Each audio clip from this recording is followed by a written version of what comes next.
മലയാളി വരവേൽക്കുകയാണ് പ്രധാനമന്ത്രിയെ. ആ കാഴ്ചയാണ് നമ്മൾ കണ്ടുകൊണ്ടിരിക്കുന്നത്.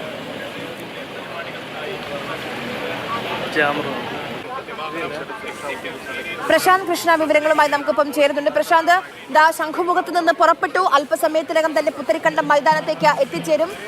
അവിടെ നിൽക്കുന്ന ആളുകളെയൊക്കെ കണ്ട് അവരെ നോക്കി അവരെ കൈവീശി കാണിച്ച് പതുക്കെയാണ് അങ്ങോട്ട് എത്തുന്നത്. അവിടെയുള്ള ഒരുക്കങ്ങൾ, സജ്ജീകരണങ്ങൾ എങ്ങനെയാണ് മോദിയെ വരവേൽക്കാൻ? അടുത്ത 10 മിനിറ്റിനുള്ളിൽ പ്രധാനമന്ത്രി നരേന്ദ്രമോദി റോഡ് ഷോ ആരംഭിക്കുന്ന ഈ ഓവർബ്രിഡ്ജിന് ഭാഗത്തേക്ക് എത്തേണ്ടതാണ്. പക്ഷേ അദ്ദേഹത്തിൻ്റെ വാഹനവ്യൂഹം വളരെ പതുക്കെയാണ് കടന്നു വരുന്നത്. കാരണം റോഡിനരികിലെല്ലാം തന്നെ ഈ കടന്നു വരുന്ന ഭാഗത്തെല്ലാം തന്നെ ജനങ്ങളുടെ ഒരു കൂട്ടമുണ്ട്, പ്രവർത്തകരുടെ സാന്നിധ്യമുണ്ട്. അപ്പോൾ അവരെല്ലാം കൈ കാണിച്ച് അഭിവാദ്യം ചെയ്താകും പ്രധാനമന്ത്രി വരിക. എന്നിരുന്നാൽ പോലും ഈ ആയുർവേദ കോളേജ് ജംഗ്ഷന് ശേഷം മാത്രമാണ് റോഡ് ഷോ നിശ്ചയിച്ചിട്ടുള്ളത്. കാരണം വിമാനത്താവളം മുതൽ ഈ വേദിയുള്ള പുത്തരിക്കണ്ടം വരെ അങ്ങനെ ഒരു റോഡ് ഷോ നടത്താനുള്ള സുരക്ഷാ സംവിധാനം പരിമിതമാണ്. അപ്പോൾ അതുകൊണ്ട് തന്നെയാണ് ഈ പരിമിതമായ സ്ഥലത്ത് റോഡ് ഷോ നിശ്ചയിച്ചിരിക്കുന്നത്. പ്രത്യേകിച്ചും പ്രധാനമന്ത്രിയുടെ ഈ തവണത്തെ വരവിൻ്റെ പ്രത്യേകത തന്നെ തിരുവനന്തപുരം നഗരസഭാ ഭരണം BJPക്ക് ലഭിച്ചതിന് ശേഷമുള്ള ആദ്യത്തെ വരവ്. അത് തിരുവനന്തപുരം നഗരവാസികൾക്കുള്ള നന്ദി പ്രകടനം എന്നതിനപ്പുറത്തേക്ക് ഈ വരാനിരിക്കുന്ന നിയമസഭാ തെരഞ്ഞെടുപ്പിനുള്ള കാഹളം മുഴക്കൽ കൂടിയാണ്. അതുകൊണ്ടാണ് റെയിൽവേയുടെ വികസന പദ്ധതിയുടെ പ്രഖ്യാപനം കൂടി ഒരു വേദിയിലേക്ക് മാറുന്നത്. തീർച്ചയായും BJP ലക്ഷ്യമിടുന്ന വലിയ രാഷ്ട്രീയ ലക്ഷ്യങ്ങൾ എന്തൊക്കെയാണ് എന്നത് അദ്ദേഹം വിശദീകരിക്കും. അതിനോടൊപ്പം തന്നെ ഈ തിരുവനന്തപുരം നഗരസഭാ ഭരണം ഏത് രീതിയിലായിരിക്കുമെന്ന വികസന കാഴ്ചപ്പാട് മേയർ VV രാജേഷ് ഒരു ബ്ലൂ പ്രിന്റായി തന്നെ, വികസന രേഖയായി തന്നെ പ്രധാനമന്ത്രിക്ക് സമർപ്പിക്കും. അപ്പോൾ അതിനു മുന്നോടിയായി അദ്ദേഹം ഇവിടെ എത്തുന്നത് പ്രവർത്തകരുടെയും ജനങ്ങളുടെയും എല്ലാം സ്വീകരണം ഏറ്റുവാങ്ങിക്കൊണ്ടാണ്. വലിയൊരു ജനക്കൂട്ടം തന്നെ ഇവിടെ ഓവർബ്രിഡ്ജിൽ റോഡിന്റെ രണ്ട് വശത്തായി നിലയുറപ്പിച്ചിട്ടുണ്ട്. വലിയ കർശനമായ പോലീസ് സംവിധാനം, അതുപോലെ തന്നെ സുരക്ഷാ ഉദ്യോഗസ്ഥർ, മഫ്തിയുള്ള പോലീസുകാരുടെ എല്ലാം തന്നെ സാന്നിധ്യം. അത് ഉയർന്ന കെട്ടിടങ്ങളുടെ മുകളിലെല്ലാം തന്നെ പോലീസിന്റെയും SPGയുടെയും പൂർണ്ണ നിരീക്ഷണമാണ്. കാരണം അതീവ സുരക്ഷയാണ്. മാത്രമല്ല ഈ പ്രവർത്തകരെ നിയന്ത്രിച്ചിരിക്കുന്നത് പോലും 2 ബാരിക്കേഡുകൾ കൊണ്ടാണ്. ഒരു ബാരിക്കേഡിനപ്പുറത്തെ 2 വശത്തായി പ്രവർത്തകർ, ഇതിനിപ്പുറത്ത് ഒരു ബാരിക്കേഡിനിടയിൽ പോലീസുകാരുടെ നീണ്ട നിര. അപ്പോൾ അത്ര കർശനമായ സുരക്ഷാ സംവിധാനമാണ്. ഈ സുരക്ഷയിൽ നിന്ന് നമ്മൾ മനസ്സിലാക്കേണ്ടത് പ്രധാനമന്ത്രി ഇവിടെ ഇറങ്ങി ഇവിടെ നിന്ന് നടന്നായിരിക്കും ഈ തകരപ്പറമ്പ് മേൽപ്പാലത്തിന്റെ ഭാഗം വരെ ജനങ്ങളെ അഭിവാദ്യം ചെയ്ത് മുന്നോട്ട് പോവുക എന്ന് തന്നെയാണ്. കാരണം പുഷ്പവൃഷ്ടി നടത്തുന്നതിനും അതുപോലെ തന്നെ വാദ്യമേളങ്ങളുടെ സംവിധാനങ്ങളെല്ലാം തന്നെ പ്രവർത്തകരുടെ സാന്നിധ്യത്തിൽ നേതാക്കൾ ഇവിടെ ഒരുക്കിയിട്ടുണ്ട്.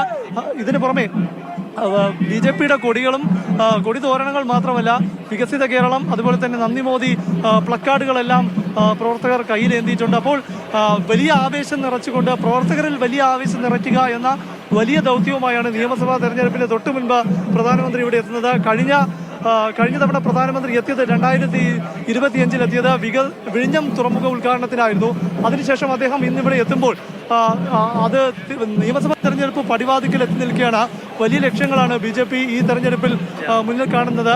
കൂടുതൽ സീറ്റുകളോടെ നിയമസഭയിൽ വലിയ സാന്നിധ്യം ഉറപ്പാക്കുക എന്നത് തന്നെയാണ്. അതുകൊണ്ട് തന്നെ മിഷൻ എന്താണ്, വരുന്ന നിയമസഭാ തെരഞ്ഞെടുപ്പിൽ BJPയുടെ മിഷൻ എന്താണ് എന്ന കാര്യത്തിലുള്ള ഒരു പ്രഖ്യാപനം BJPയുടെ വേദിയിൽ ഉണ്ടാകും. അതിനൊപ്പം തന്നെ നഗരസഭാ ഭരണം ഏത് രീതിയിലാണ് മുന്നോട്ട് കൊണ്ടുപോവുക എന്ന വികസന രേഖ സ്വീകരിക്കുന്ന പ്രധാനമന്ത്രി ചില സുപ്രധാന പ്രഖ്യാപനങ്ങൾ നടത്തുമെന്ന് വേണം പ്രതീക്ഷിക്കാൻ.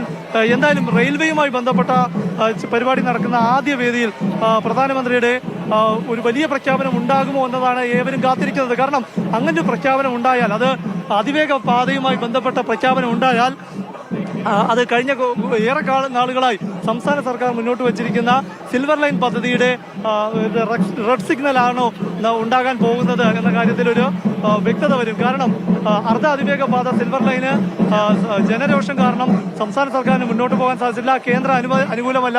ഈ സാഹചര്യത്തിൽ പകരം അതിവേഗ പാത എന്ന പ്രപ്പോസൽ മുന്നോട്ട് വയ്ക്കുമ്പോൾ, അങ്ങനെ ഒരു പ്രപ്പോസൽ മുന്നോട്ട് വയ്ക്കുമോ? അങ്ങനെയാണെങ്കിൽ തന്നെ ഈ അതിവേഗ പാത എന്നത് മുന്നോട്ട് വയ്ക്കുന്നത് മെട്രോമാൻ E ശ്രീധരന്റെ കൂടി മേൽനോട്ടത്തിൽ അദ്ദേഹം ഉപദേഷ്ടാവായി DMRCയുടെ നേതൃത്വത്തിൽ നടത്തുക എന്ന ലക്ഷ്യത്തോടെയാണ് ഇപ്പോൾ ഒരു നീക്കം. കേന്ദ്ര റെയിൽ മന്ത്രാലയത്തിൽ നിന്ന് ഉണ്ടായിട്ടുള്ളത്. അങ്ങനെ വരുമ്പോൾ അത് സ്ഥലം ഏറ്റെടുക്കൽ പരമാവധി കുറച്ചുകൊണ്ട് ഈ ടണലുകളും അതുപോലെ തന്നെ മേൽപ്പാലങ്ങളും കൊണ്ട് ഒരു പാത പൂർത്തിയാക്കുക, തിരുവനന്തപുരം കണ്ണൂർ വരെ സ്റ്റാൻഡേർഡ് ഗേജായ ഒരു പാത പൂർത്തിയാക്കുക എന്ന രീതിയിലുള്ള വിവരങ്ങൾ നൽകിയത്. നമ്മൾ ഇങ്ങനെ കാത്തിരിക്കുകയാണ്. പ്രധാനമന്ത്രി അല്പസമയത്തിനകം തന്നെ പുത്തരിക്കണ്ടം മൈതാനത്തേക്ക് എത്തിച്ചേരും. തലസ്ഥാന നഗരത്തെ, തിരുവനന്തപുരത്തെ ദക്ഷിണേന്ത്യയിലെ 3 പ്രധാന നഗരങ്ങളുമായി ബന്ധിപ്പിക്കുന്ന അമൃത് ഭാരത് പ്രതിവാര ട്രെയിനുകളും അതോടൊപ്പം തൃശൂർ ഗുരുവായൂർ പാസഞ്ചറും പ്രധാനമന്ത്രി ഫ്ളാഗ് ഓഫ് ചെയ്യും. തിരുവനന്തപുരത്ത് നിന്ന് ചെന്നൈയിലെ താമ്പരത്തിലേക്ക്, ചെർലാപ്പള്ളി, ഹൈദരാബാദിലെ ചെർലാപ്പള്ളിയിലേക്കും നാഗർകോവിലിൽ നിന്ന് തിരുവനന്തപുരം വഴി മംഗലാപുരം ജംഗ്ഷനിലേക്കുമാണ് അമൃത് ഭാരത് സർവീസുകൾ വരുന്നത്. പുത്തരിക്കണ്ടം മൈതാനത്തെ പ്രധാന വേദിയിലായിരിക്കും ഉദ്ഘാടന ചടങ്ങ് നൽകുക. Thiruvananthapuram central station, Thiruvananthapuram north, Thrissur എന്നിവിടങ്ങളിലും ചടങ്ങുകളുണ്ടാകും. തിരുവനന്തപുരം സെൻട്രലിൽ കേന്ദ്രമന്ത്രി വി സോമണ്ണയും തൃശൂരിൽ കേന്ദ്രമന്ത്രി സുരേഷ് ഗോപിയായിരിക്കും ഇതിന്റെ മുഖ്യാതിഥികൾ.